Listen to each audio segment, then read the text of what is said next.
Bom dia. Vamos falar, então, um pouquinho aqui da prova de administrativo. Foi a melhor prova para vocês, né? Tem gente que não liga para administrativo, estuda para delegado, só quer estudar penal, processo penal, administrativo deixa para lá, né? Aí pronto. Mas eu quero dizer a vocês, modestamente, que muito do que caiu no concurso, eu falei com vocês, falei para vocês em aula, em alguma aula, seja aqui ou o grupo de estudos que a gente fez, a gente falou sobre muita coisa que caiu na prova. Vamos lá, então. Outra coisa, aqui uma outra premissa, gente, não adianta ficar também, depois da prova, a gente ficar enlouquecido, né? Numa esquizofrenia de ficar buscando fundamentos inexistentes para anular questões. A meu ver, aqui a gente tem 4 questões passíveis de anulação. Mas já vi aí gente mandando rol de 9 questões passíveis de anulação. Discordo, tá? E eu vou aqui, claro que a gente está aberto. Eu não estou aqui corrigindo prova, isso seria de uma arrogância absurda. Eu estou aqui para comentar a prova e a gente trazer elementos para vocês, para ajudar vocês no eventual recurso, para entender uma eventual questão que tenha ficado um pouquinho em dúvida, tá?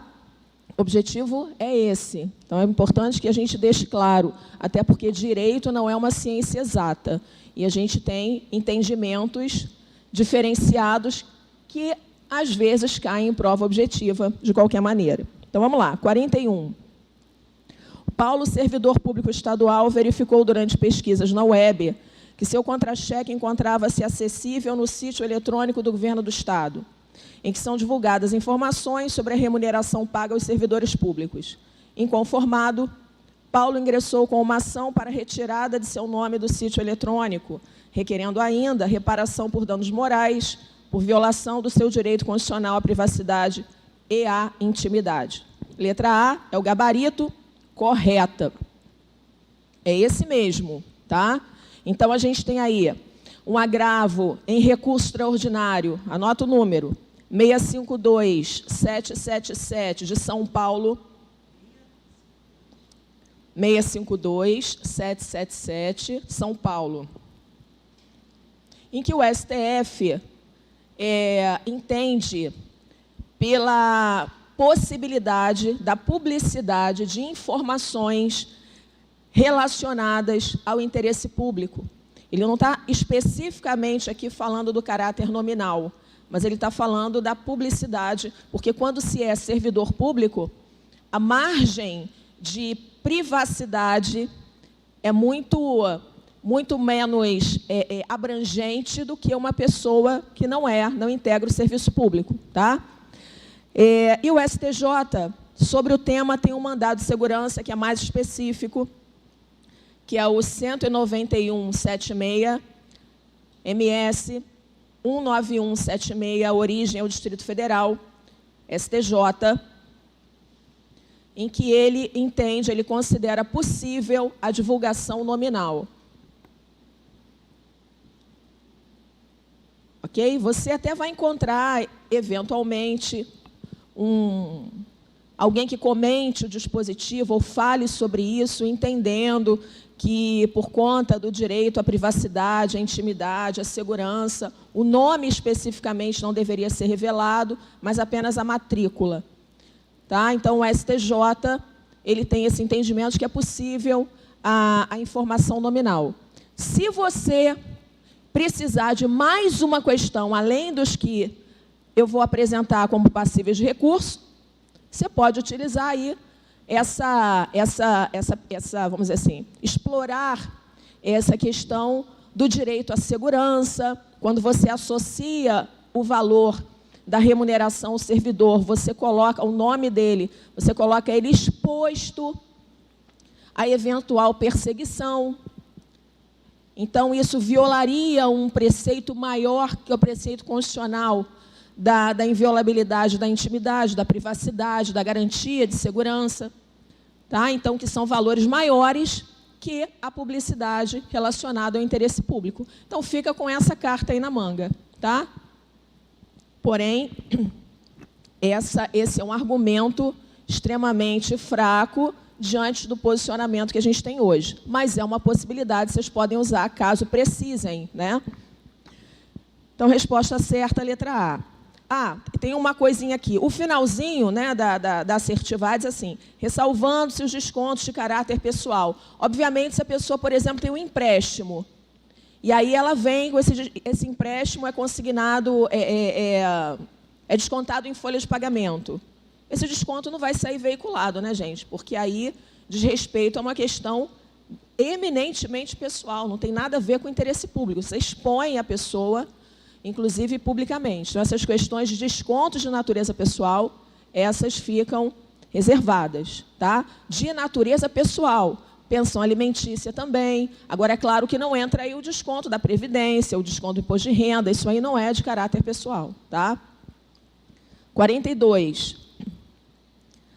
Delegacia Fazendária recebeu denúncia anônima contra João, administrador de hospital público estadual, o qual teria adulterado, em 12 de nove de 2015, documentos comprobatórios de capacidade técnica de empresa para auferir o objeto da licitação, consistente na administração da saúde pública no Estado. O que a gente está vendo aqui? Uma conduta dolosa.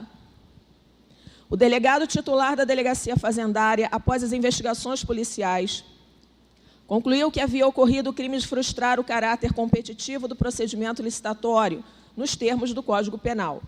Além dos aspectos penais, a autoridade policial identificou o suposto dano ao erário público, em razão da conduta de João.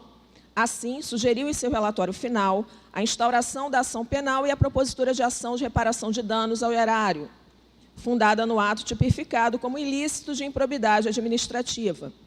Resposta correta. Letra D. Caberá ação de ressarcimento de danos ao erário a qualquer tempo, desde que comprovado o ato ímprobo doloso do administrador do hospital. Isso aqui se refere ao tema 897, de repercussão geral, julgado pelo Supremo Tribunal Federal no recurso extraordinário. Então, tema 897, de repercussão geral, foi julgado pelo Supremo no recurso extraordinário 852-475.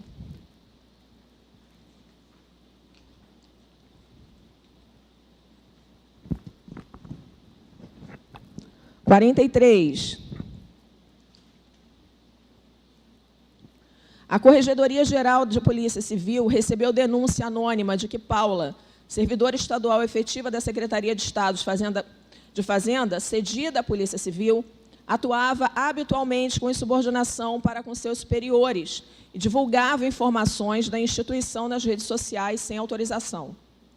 Tendo como referência essa situação hipotética e as normas de direito disciplinar, assinale a opção correta. Letra D. O órgão cessionário poderá instaurar o procedimento administrativo disciplinar contra a servidora para apurar a falta funcional. Afinal de contas, a falta teria acontecido no órgão cessionário. Contudo, o julgamento e eventual aplicação de penalidade caberão ao órgão cedente. Exatamente. Tá? Porque o poder disciplinar da administração é exercido pelo órgão cedente, que é o órgão ao qual a servidora é vinculada. Ela está apenas cedida para exercer funções no órgão cessionário.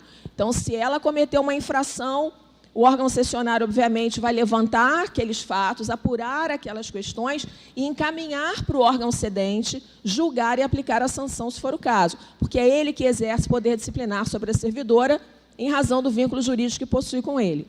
Está claro? 44. Recebida denúncia de violência doméstica contra a mulher, a equipe de delegacia especializada de atendimento à mulher prendeu Jorge em flagrante delito pela prática de tentativa de feminicídio, tendo sido apreendida a arma de fogo utilizada no crime. Após as diligências procedimentais do auto de prisão em flagrante e da apreensão da arma de fogo, o delegado adjunto lavrou o auto de infração pela apreensão da arma de fogo, aplicando multa em desfavor de Jorge. Acerca dessa situação hipotética, assinale a opção correta. Letra A. A autoridade policial exerceu concomitantemente o poder de polícia judiciária e o poder de polícia administrativa. Poder de polícia administrativa na apreensão da arma de fogo. E o poder de polícia judiciária na instauração do processo de investigação, do inquérito.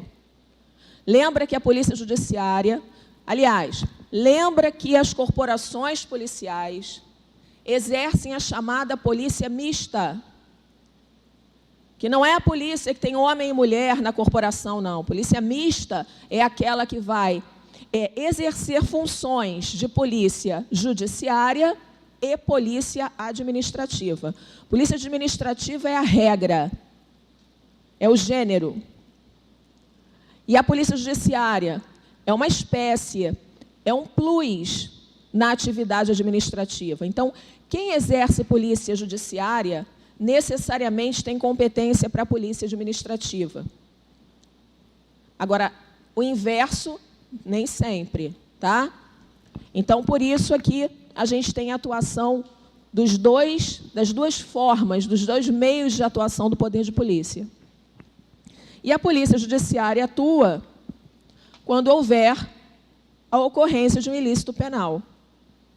Por isso, a polícia judiciária incide sobre pessoas, porque exatamente para preparar a atuação da jurisdição penal. 45.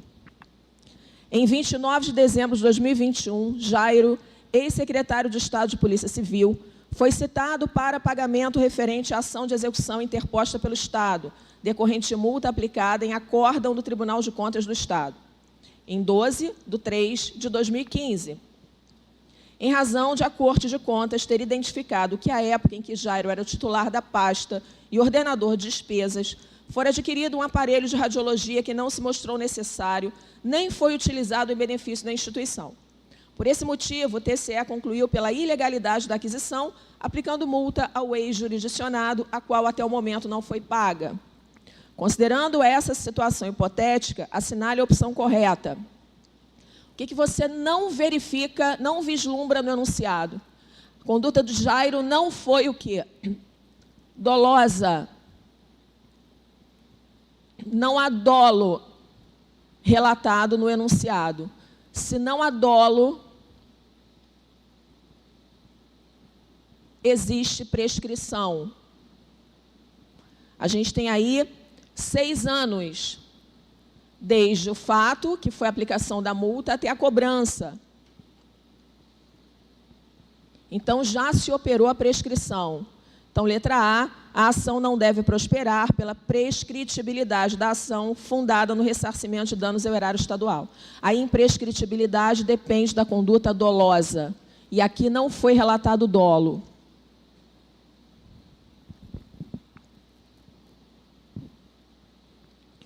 46.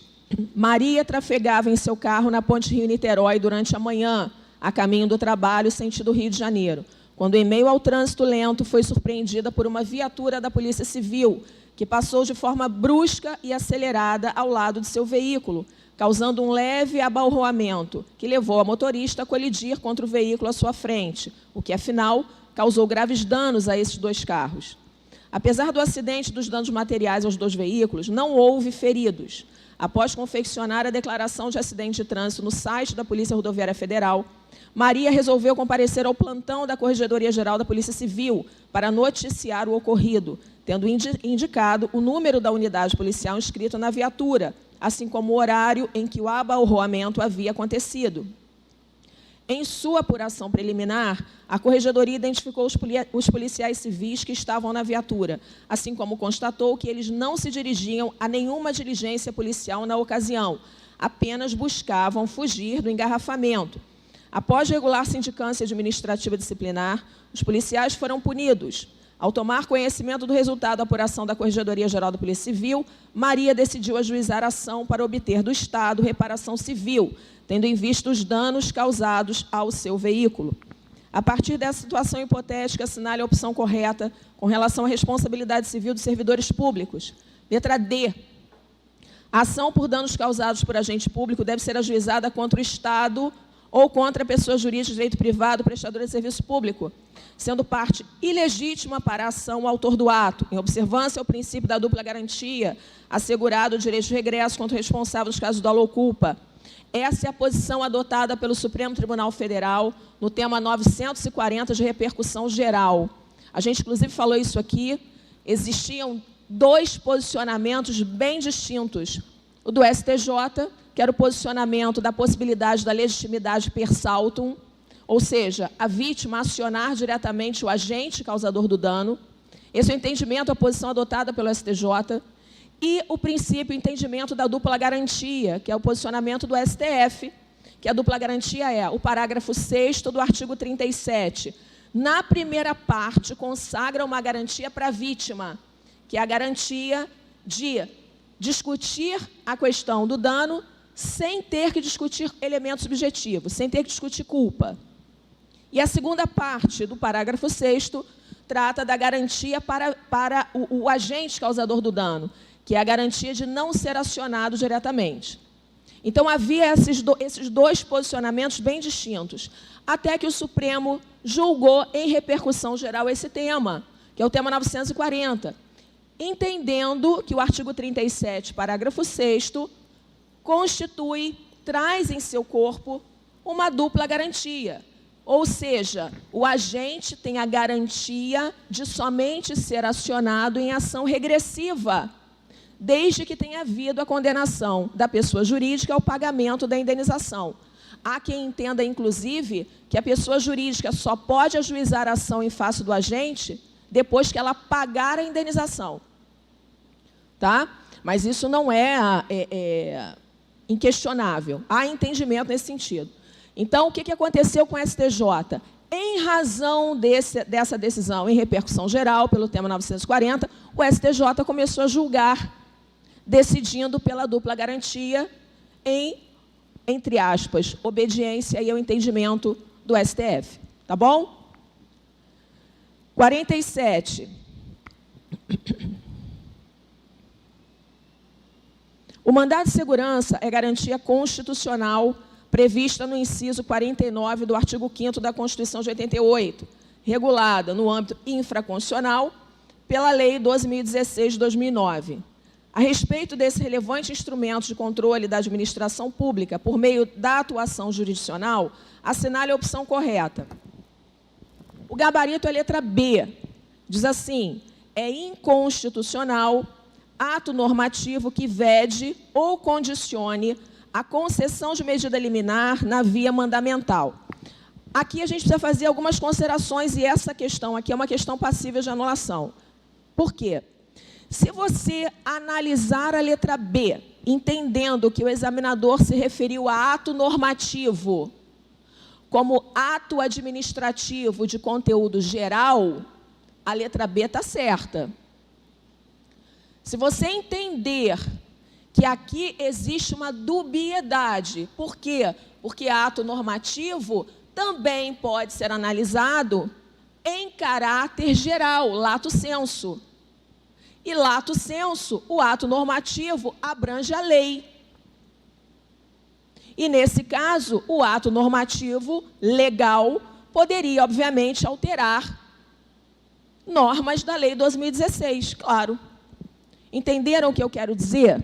Então, o primeiro argumento seu aqui, letra B, a expressão ato normativo, ela é uma expressão aberta, por isso, ela apresenta uma dubiedade. Por quê? Ela pode ser interpretada como ato normativo estrito sensu, então seria um ato administrativo de conteúdo geral. E sendo ato administrativo de conteúdo geral, obviamente não pode alterar regras da lei, e aí a letra B estaria certa.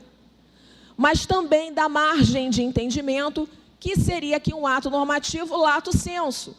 E ato normativo lato sensu abrange a lei ordinária, por exemplo. E, nesse caso, se a gente tem um ato normativo legal, uma lei ordinária, é claro que você pode ter alteração de outra lei ordinária. E, aliás, o meio é esse, o veículo é esse. Tranquilo? Então, esse é o primeiro elemento. Segundo elemento, ainda que você entenda que a letra B está correta, que realmente aqui se refere a um ato normativo em sentido estrito, a letra D de dado também está correta. Porque a redação do artigo 22, parágrafo 2º da Lei 12.016 de 2009 é exatamente essa. D de dado. Está trocado? Então, no mandado de segurança coletivo, a liminar só poderá ser concedida. Então, esse aqui, gente, a redação está exatamente igual à redação do artigo 22, parágrafo 2º da Lei 12.016. Então, ou o gabarito está errado, ou tem duas certas. Então, de qualquer maneira, é questão para anulação. É exatamente a redação. 48. Assinale a opção correta, consoante doutrina e entendimento jurisprudencial atuais. Gabarito letra A, é esse mesmo, tá certo, tá? Eu recebi muitas dúvidas pelo Instagram a respeito dessa prova. E um dos questionamentos, alguma delas, que a letra D estaria certa também. Não está, gente. Sabe por quê? Não é independentemente de fundamentação. A fundamentação é necessária. Tá? A fundamentação é necessária. Então, o detalhe é esse. 49. Assinar a opção correta acerca do controle da administração pública. Apenas a Constituição Federal de 88 pode prever modalidades de controle externo da administração pública. Claro. Porque o que é o controle externo, gente? É um poder controlando outro poder. Se a Constituição, no artigo 2º, consagra o princípio da separação de poderes, como é que uma lei infraconstitucional pode mexer no controle externo fora da Constituição? Seria uma grande possibilidade de violar o artigo 2º da Constituição. Então, assim como é a Constituição que prevê, que consagra o princípio da separação de poderes, só ela pode excepcionar essa separação, instituindo formas de controle externo. Como a gente tem, por exemplo, poder legislativo controlando contas do executivo. Você não pode ter uma lei infraconstitucional ampliando o controle externo, porque isso violaria o artigo 2º da Constituição. Então, só a Constituição pode prever.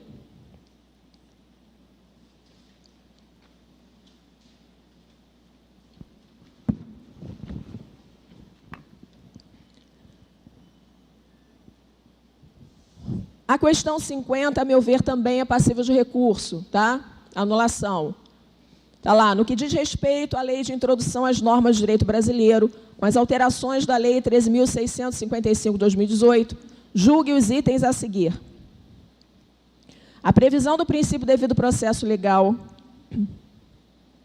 decisório não só almeja a segurança jurídica, mas também abarca nuances de certeza jurídica, que expressa o estado de conhecimento da ordem jurídica pelas pessoas. Está certo. 2. Os instrumentos de compromisso da compensação instauraram nos processos administrativos e judiciais a transação de direito público, sendo que, enquanto o compromisso pode se dar em processo administrativo ou judicial, a compensação só é admitida em processo judicial. Não. A compensação é admitida em processo administrativo também. Está lá, você pode encontrar isso no artigo 27 da LINDB. Você vai ver que a compensação pode acontecer administrativamente.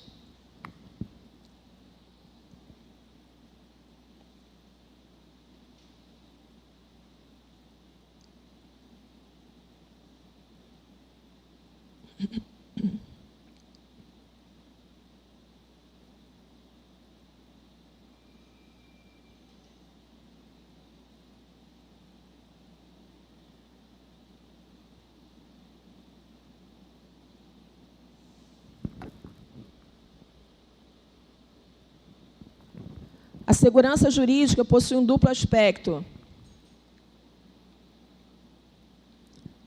Só um minutinho, gente, estou vendo um negócio aqui rapidinho.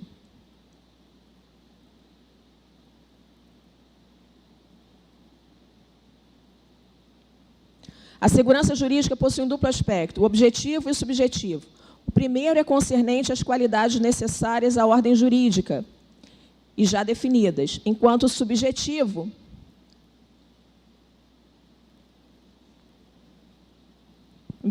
se traduz na ausência de dúvida quanto à proteção jurídica.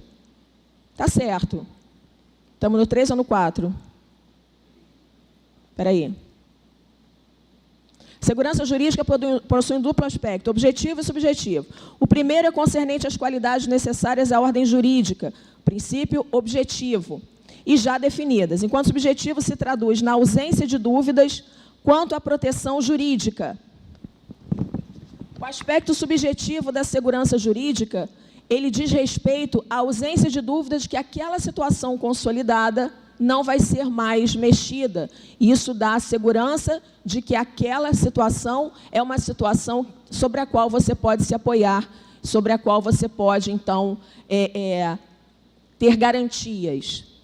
É esse aspecto da segurança jurídica. Então, a 2 está errada, a 3 está certa.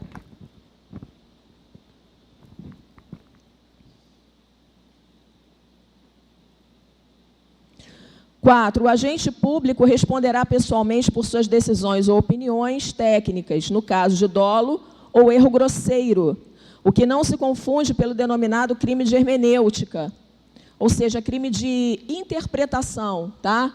Realmente não se confunde, porque, na verdade, para que você tenha a responsabilização do agente, preciso que ele tenha agido dolosamente ou com erro grosseiro, e não a má interpretação da norma jurídica, tá? Então, está certa aqui a 4.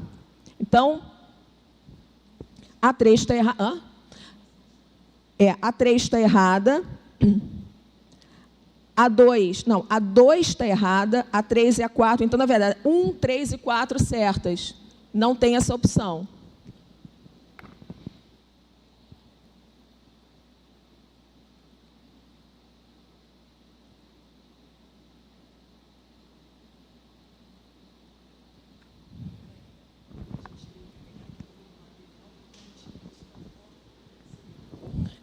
Nesse caso, você pode alegar que é um erro material, né? Porque não houve questão, não houve assertiva passível de ser marcada, né? Nenhuma se adequava dali às formulações. 51. Assinale a opção correta consoante entendimento atual da doutrina e jurisprudência dos tribunais superiores. A questão correta é a letra D, de dado. A de 5624, Distrito Federal. A de 5624, Distrito Federal. Vocês podem achar isso no informativo 943 do Supremo Tribunal Federal. Ele entende que a alienação do controle de empresas públicas e sociedades de economia mista depende de licitação e autorização legislativa. Mas, no caso das suas subsidiárias e controladas, só licitação. Não há necessidade de autorização legislativa, tá? Então, a letra D está certa. 52. Em matéria de modalidade de licitação, pregão, assinale a opção correta. Letra C, a modalidade de licitação pregão enseja maior celeridade na medida em que apresenta a fase que são feitos lances verbais ou de forma eletrônica. Está certo. 53. No que diz respeito ao tema licitações e inovações trazidas pela Lei 14.133 de 2021, assinale a opção correta. Letra D. Existe a previsão da criação do Portal Nacional de Contratações Públicas para divulgação centralizada e obrigatória dos atos exigidos por lei. Isso está no artigo 174 da lei.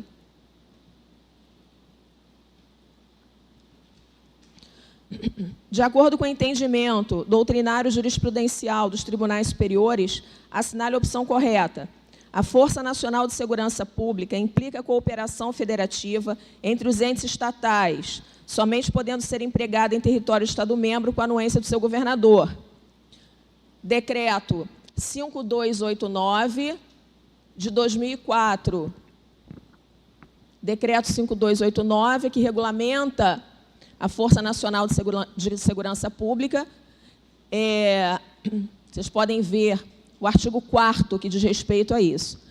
Eu recebi também uma dúvida dizendo que a Força Nacional de Segurança Pública, essa questão seria passível de anulação, porque a Força Nacional de Segurança Pública não estaria incluída no conteúdo veiculado no edital. Eu não concordo com isso, mas eu estou falando aqui, se vocês estiverem precisando também de mais de uma questão, quiser usar isso, usa. Tá? Por quê? Essa foi a argumentação, né? Não tá, a Força Nacional de Segurança Pública não está expressa lá no edital, no conteúdo do edital, então não poderia cair. Gente, a Força Nacional de Segurança Pública ela está, no mínimo, inserida no poder de polícia. No mínimo. E diz respeito totalmente à atividade de polícia, inclusive polícia civil. Então, não me parece um argumento adequado, tá? Mas eu estou falando para vocês, porque, se precisar, no desespero, usa.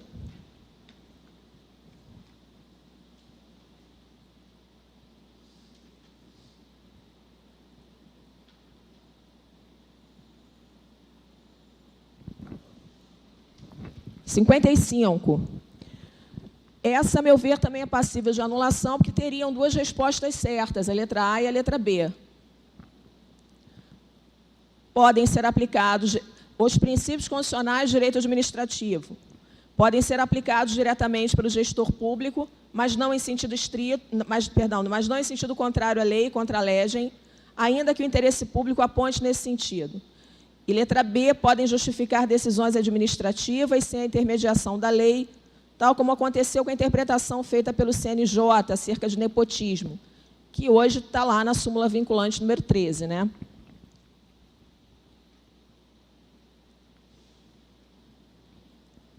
(56) Conforme a Lei de Liberdade Econômica, artigo 1º, parágrafo 6º, se consideram atos públicos de liberação a licença, a autorização, a concessão, a inscrição, a permissão, o alvará, o cadastro, o credenciamento, o estudo, o plano, o registro e os demais atos exigidos, sob qualquer denominação por órgão ou entidade da administração pública na aplicação de legislação como condição para o exercício de atividade econômica, inclusive o início, a continuação e o fim para a instalação, a construção, a operação, a produção, o funcionamento, o uso, o exercício ou a realização no âmbito público ou privado de atividade, serviço, estabelecimento, profissão, instalação, operação, produto, equipamento, veículo, edificação e outros.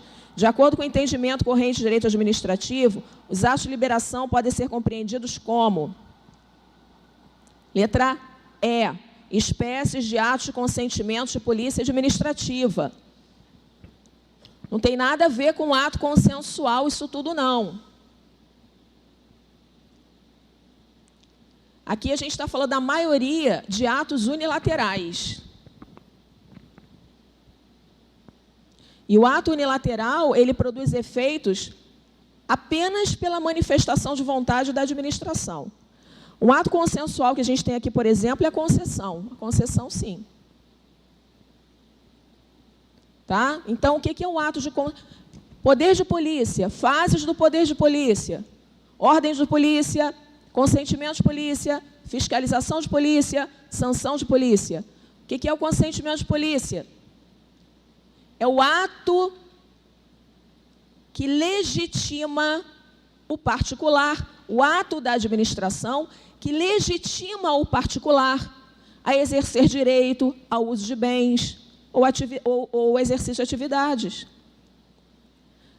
Eu tenho certeza absoluta que eu já falei isso aqui várias vezes, quando a gente fala de poder de polícia. Então, aqui, quando a gente tem autorização, licença, são atos de consentimento de polícia, polícia administrativa, porque legitimam o particular ao exercício de atividade. E a produção de efeitos desses atos depende apenas da vontade da administração pública. Não depende da anuência do particular, ainda que o particular tenha tido iniciativa para eles. A questão da iniciativa não tem a ver com consenso. Consenso diz respeito à necessidade de manifestação de mais de uma vontade para que aquele efeito seja produzido. Está claro? 57. Conforme artigo 144, parágrafo 4º da Constituição, as polícias civis dirigidas por delegados de polícia de carreira incumbem, ressalvada a competência da União, as funções de polícia judiciária e a apuração de infrações penais, exceto as militares. Em face desse dispositivo do regime jurídico do poder de polícia, é correto afirmar que, letra C, delegados de polícia de carreira podem exercer polícia administrativa. Está aí, de novo, a ideia da polícia mista.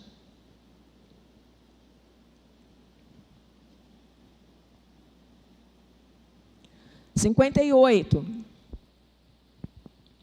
Insatisfeito com a falta de espaço para o exercício da polícia judiciária, delegado orienta servidores de delegacia a utilizar como estacionamento de viaturas e depósito imóvel privado vizinho à delegacia em que está lotado. O delegado justificou sua ação no fato de que o imóvel estava abandonado há mais de 5 anos, que o interesse público prevalece sobre o interesse privado, que não havia sequer uma cerca protegendo o imóvel e que essa era a única forma de tutelar o patrimônio público que se deteriorava por falta de espaço. Alguns meses após tal iniciativa, o proprietário do imóvel ajuizou a ação em face do Estado, pleiteando a retirada imediata. O gabarito foi: o delegado no meu aqui é a letra C. O delegado poderá eventualmente sofrer reprimenda disciplinar caso, após processo administrativo regular, verificar-se que seu erro foi grosseiro ou que sua ação foi dolosa na forma da lei de introdução às normas de direito brasileiro. Esse foi o gabarito. Mas há quem entenda que essa questão é nula, porque a letra A também seria certa. O imóvel foi afetado ao serviço público, de modo que ao proprietário só restaria um pleito de desapropriação indireta, caso ainda houvesse prazo para tanto. Eu discordo, mas fica aí como possibilidade para vocês. Na verdade, gente, olha, para a gente falar em desapropriação indireta, a gente tem que falar de um esbulho possessório, onde o particular, dependendo da hipótese, não pode mais reivindicar a coisa. Houve um esbulho possessório aqui? Houve. Então, tá. Então, tem desapropriação indireta. Porém, o proprietário não pode mais reivindicar a coisa? Aí a gente tem o artigo 35 do Decreto-Lei 3365 de 41. O artigo 35 diz assim: o bem desapropriado, uma vez incorporado à fazenda pública, não poderá ser objeto de reivindicação, ainda que fundada em nulidade do procedimento. Qualquer ação julgada procedente resolve-se em perdas e danos. Então, o que o 35 diz para a gente? Os bens desapropriados, uma vez incorporados. Eu integro aqui, nesse termo desapropriação, também a desapropriação indireta, integro. O que o 35 quer dizer quando trata de incorporação? Ele está falando de afetação. Ele não está falando de pagamento de indenização, porque senão ficaria uma coisa esquizofrênica e paradoxal. Se o dispositivo abrange tanto a desapropriação direta quanto a indireta, obviamente a incorporação não pode ter a ver com o pagamento, porque na indireta não tem pagamento de indenização. Então, o que o legislador quer dizer quando ele se refere à incorporação? Ele está se referindo à afetação. Os bens desapropriados, seja de forma direta ou indireta, uma vez afetados, não poderão ser objeto de reivindicação. Beleza. O que é afetação?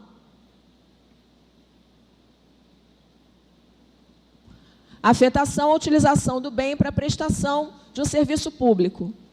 Foi isso que aconteceu aqui?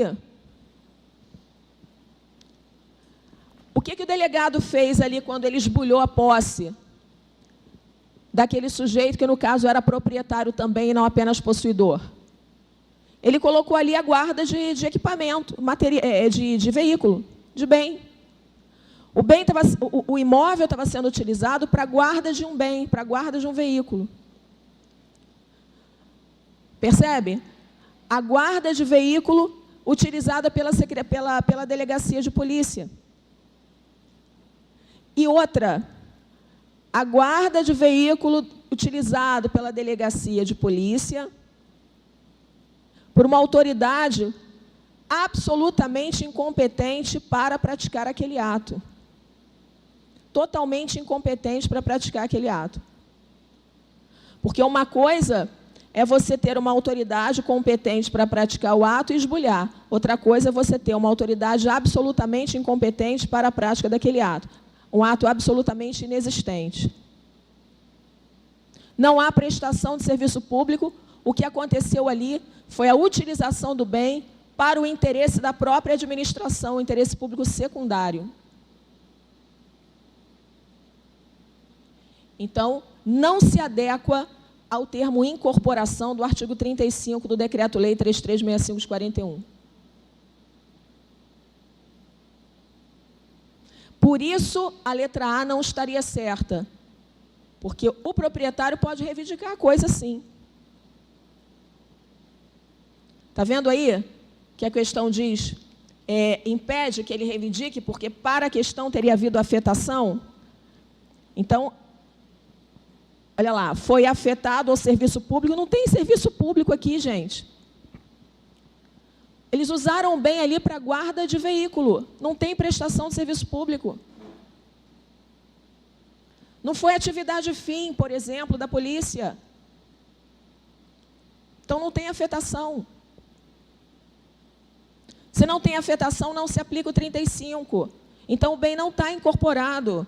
Então, o proprietário pode reivindicar a coisa de volta. Percebe por que está errado aí? E aí só restaria o pleito de desapropriação indireta, caso ainda houvesse prazo para tanto. Tá? Não é o caso. Agora, estou precisando de muito ponto, muita questão. Posso usar essa questão aqui e dar uma de João sem braço? Usa.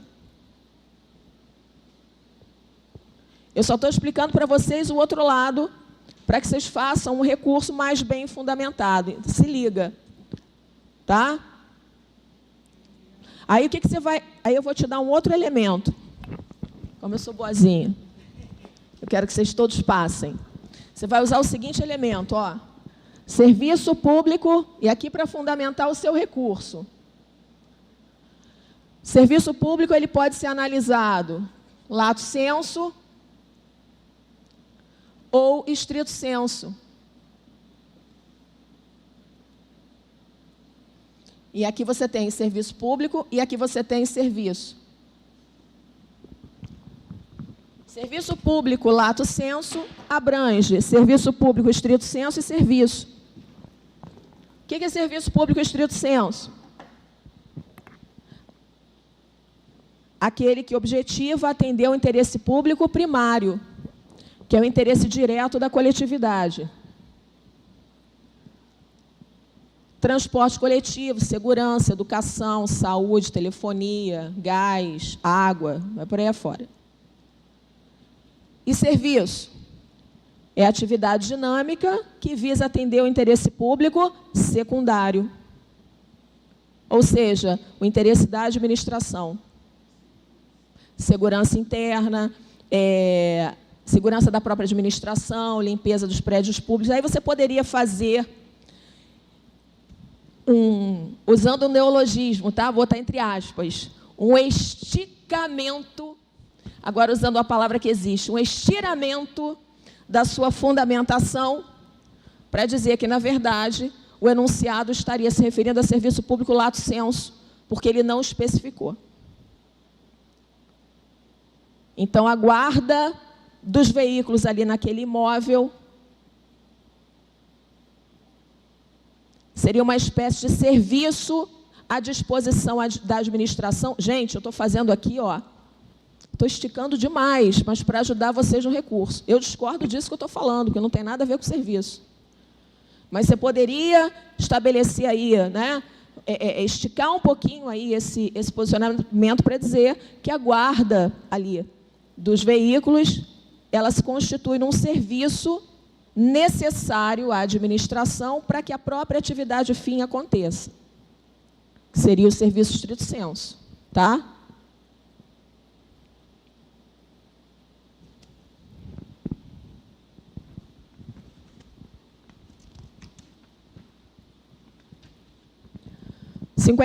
Recém-empossado no cargo de ministro de Estado, recém-empossado no cargo de ministro de Estado, ministro de Estado do Setor de Segurança Pública do Estado da Federação, no intuito de demonstrar efetividade no combate ao crime, orientou que se desenvolvesse política pública de compra de equipamentos novos para delegacias de polícia em todos os estados. Após estudo preliminar, em todos os estados da Federação, verificou-se que algumas delegacias nem sequer possuíam computadores. Diante disso, o ministro determinou a compra emergencial, sem licitação, de tais produtos para essas delegacias desguarnecidas. Ao mesmo tempo, orientou que se promovesse licitação na modalidade pregão presencial, na forma da Lei Federal 10.520 de 2002, para que todas as demais unidades da Polícia Civil em questão recebessem computadores novos com a maior brevidade possível. Nessa situação hipotética, letra A, o gabarito, a escolha da modalidade pregão presencial deve ser justificada, haja vista seu caráter excepcional e potencialmente mitigador da competitividade. Como regra, o pregão deve ser eletrônico para todas as compras de bens comuns pela administração federal, ainda que se destinem a outros entes federativos. É essa mesmo, tá? O pregão, em regra, deve ser o eletrônico. Se a administração decidir realizar o presencial, ela tem que justificar. Até porque o pregão presencial é mais oneroso. Então, tem que haver justificativa até para que o Tribunal de Contas saiba por que se gastou mais, quando se poderia fazer uma modalidade licitatória mais barata. Vou usar um termo mais técnico, mais econômica. Questão 60. Delegado de Polícia de Estado da Federação, estimulado por amigos... Só ver um negócio aqui, gente. Tá. Estimulado por amigos em momentos de descontração, apresentou a carteira funcional para entrar sem pagar, a famosa carteirada, né? Ridículo isso, não façam isso nunca, isso é ridículo. Eu me lembro agora, só um parêntese rápido, quando eu entrei para a Defensoria Pública, uma das primeiras palestras, entrei para a Defensoria Pública no ano de 1994, então vê que já era ridículo na época. Uma das primeiras palestras, o defensor-geral disse para a gente assim, por favor, não peguem a carteira e fiquem querendo dar a carteirada nas pessoas, que isso é ridículo, isso é horroroso. Além disso, gente, é falta funcional isso. Tá? Ridículo. Então, vamos usar com sabedoria, gratidão, né? E equilíbrio a nossa autoridade. Delegado de Polícia do Estado da Federação, estimulado por amigos em momentos de contração, apresentou a carteira funcional para entrar sem pagar em sofisticado evento esportivo internacional organizado pela iniciativa privada.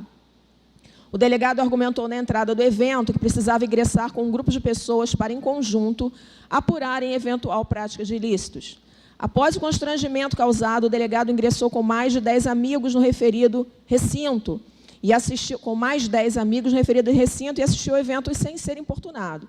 Alguns dias depois, os organizadores do evento ajuizam a ação em face do Estado, pedindo que o ente público pague pelos ingressos e indenize os organizadores por danos morais. Tudo com base no artigo 37, parágrafo 6º da Constituição, que prevê a responsabilidade civil objetiva do Estado.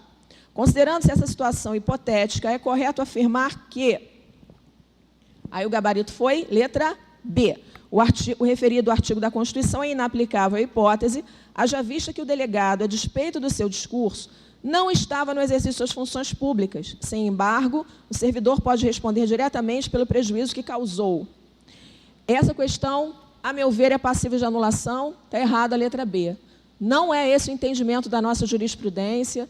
Se você puder também consultar o livro do professor Sérgio Cavalieri Filho, ele fala especificamente disso. Não é necessário que o agente esteja no exercício da função para gerar responsabilidade para a administração pública. O que é necessário? É necessário que o agente, mesmo fora do exercício da função, tenha agido na qualidade de agente, que foi exatamente o que o delegado fez. Ele, fora do exercício da função, pegou a carteira de delegado, deu uma carteirada para entrar. Ou seja, a função que ele exerce na pessoa jurídica foi o fundamento, a justificativa para aquele ato indevido, lesivo. Então, pode ter responsabilidade do Estado aí? Pode. O nexo causal está aí. Inclusive, nesse sentido, tem o recurso extraordinário 291-035, São Paulo, origem São Paulo. Tem gente que entendeu que a letra A está certa. Eu não concordo. A letra A é o princípio da moralidade administrativa, obriga que o poder público tome providências diante... Aqui a moralidade administrativa não é o princípio regente diretamente disso. Tá? Aqui é o princípio da indisponibilidade, do interesse público, da obrigatoriedade.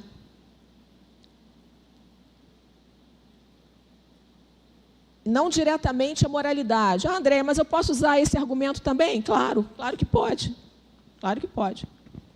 Não é um princípio diretamente aplicado à hipótese, porque aqui a gente está falando de disciplina. E a moralidade não é um princípio relacionado diretamente à disciplina. É também, claro que é, gente. No final, todos os princípios de direito administrativo gerais, eles servem para tudo, eles são aplicados para tudo. Então, no final das contas, você pode usar a moralidade? Claro. Tá? Mas não há diretamente. Então, aqui mais diretamente eu tenho, por exemplo, o princípio da legalidade. Percebe? Exatamente, porque a moralidade é um princípio relacionado à ética do administrador. Moral administrativa estava relacionada à ética do administrador. O administrador que age visando o interesse público, o administrador que vai buscar na coletividade administrada aquilo que ela precisa. Isso é moral administrativa. Isso tem a ver com a questão? Tem, mas não diretamente. Então, eu diria, é o primeiro princípio que eu aplicaria na hipótese? Não. Mas eu poderia aplicar? Sim. Entende? Então, você pode usar isso? Pode, claro que sim. Mas é um argumento frágil. Por isso, eu estou te dando o argumento mais seguro para a tua defesa. E aí, como argumento secundário, você pode usar também, que a questão A também estaria certa, porque o princípio da moralidade poderia ser aplicado também aqui na hipótese. Tá bom? Gente, obrigada aí pela atenção. Deus abençoe vocês e que vocês consigam os pontos que estão precisando em razão das questões anuláveis.